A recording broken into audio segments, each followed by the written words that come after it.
समय पर दोस्तों को दुश्मन और दुश्मनों को दोस्त बनाने की कला में माहिर और करीब 15 साल से बिहार में सत्ता की कमान संभाल रहे नीतीश कुमार एक बार फिर बिहार में मुख्यमंत्री पद की कुर्सी पर काबिज हो गए। भले ही इस बार चुनाव में जेडीयू का प्रदर्शन पहले जैसा नहीं रहा, उसे पिछली बार 2015 विधानसभा चुनाव में मिली 71 सीटों के मुकाबले इस बार मात्र 43 सीटें मिली हैं। लेकिन सियासी वक्त की नजाकत को समझने वाले नीतीश कुमार इस बार भी मुख्यमंत्री बने रहने में कामयाब रहे। मंडल की राजनीति से नेता बनकर उभरे नीतीश कुमार को बिहार का अच्छा शासन मुहैया कराने का श्रेय दिया जाता है, लेकिन उनके विरोधी उन पर अवसरवादी होने का आरोप लगाते रहे हैं। भले ही इसे राजनीतिक अवसरवादिता कहा जाए या उनकी बुद्धिमत्ता, राजनीतिक शतरंज की बिसात पर नीतीश की चालों ने सालों से सत्ता पर उनका दबदबा बनाए रखा है।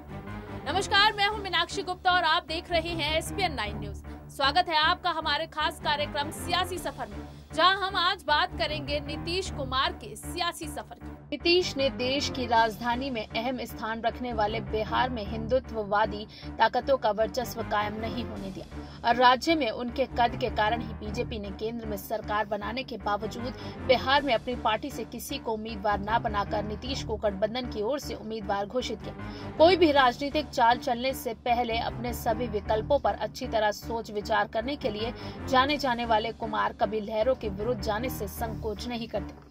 इंजीनियरिंग की पढ़ाई करने वाले नीतीश कुमार ने जेपी आंदोलन में सक्रिय भूमिका निभाई, राज्य विद्युत विभाग में नौकरी का प्रस्ताव ठुकरा दिया और राजनीतिक जुआ खेलने का फैसला किया। बिहार के किसी शिक्षित युवा के लिए सरकारी नौकरी ठुकराकर राजनीति में भाग्य आजमाने का फैसला करना बड़ी बात है। जयप्रकाश नारायण के नेतृत्व वाले आंदोलन में अपने साथ राजनीति में कदम रखने वाले लालू प्रसाद और रामविलास पासवान के विपरीत कुमार को लंबे समय तक चुनाव में जीत नहीं मिली, लेकिन 1985 का विधानसभा चुनाव नीतीश के लिए एक नई सुबह का सूरज लेकर आया। नीतीश कुमार को 1985 के विधानसभा चुनाव में लोक दल के उम्मीदवार के तौर पर हरनौत विधानसभा सीट से पहली बार सफलता मिली। हालांकि उस चुनाव में कांग्रेस ने भारी बहुमत हासिल किया था। ये चुनाव इंदिरा गांधी की हत्या के कुछ महीने बाद हुआ था। पहली चुनावी जीत के 4 साल बाद वो बाढ़ लोकसभा क्षेत्र से निर्वाचित हुए।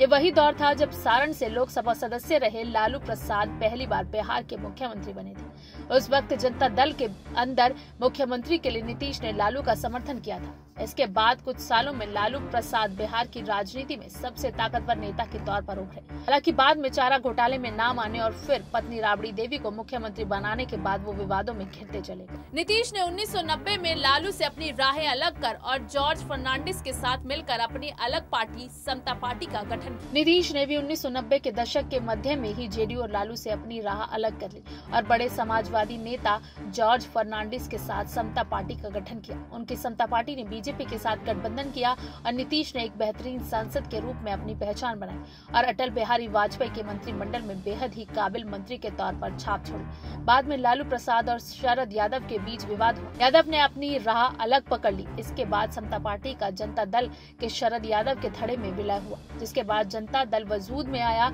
जेडीयू का बीजेपी का गठबंधन जारी रहा।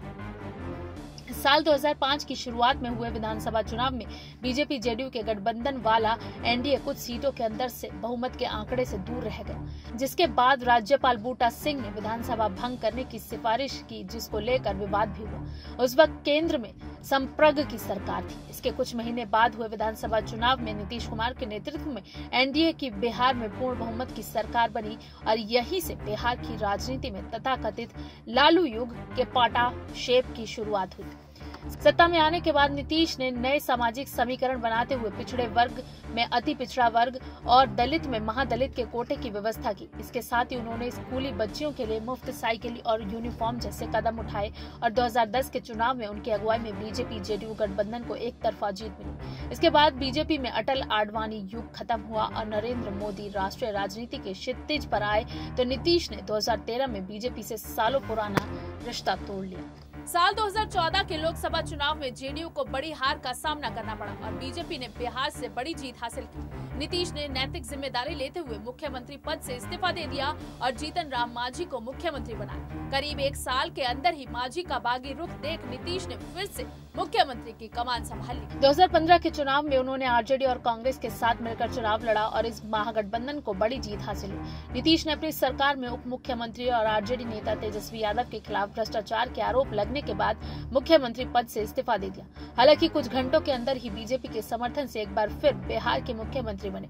उन्हें नरेंद्र मोदी के खिलाफ एक चुनौती के तौर पर देखने वाले लोगों ने नीतीश के इस कदम को जनादेश के साथ विश्वासघात करार दिया। हालांकि वो बार बार यही कहते रहे कि मैं भ्रष्टाचार से समझौता कभी नहीं करूंगा। हालांकि ये बात और है कि खुद नीतीश के मंत्रियों पर कई बार भ्रष्टाचार के आरोप लग चुके हैं। खैर, यही है सियासत और ऐसे ही आगे बढ़ती है सियासत की गाड़ी। सियासी सफर में अगर आप किसी और नेता के बारे में जानना चाहते हैं तो हमें कमेंट बॉक्स में जरूर बताएं, और अगर आपको हमारा ये वीडियो पसंद आया है तो इसे लाइक, शेयर एंड कमेंट जरूर करें। साथ ही साथ हमारे चैनल SBN9 न्यूज को सब्सक्राइब करना बिल्कुल भी ना भूलें।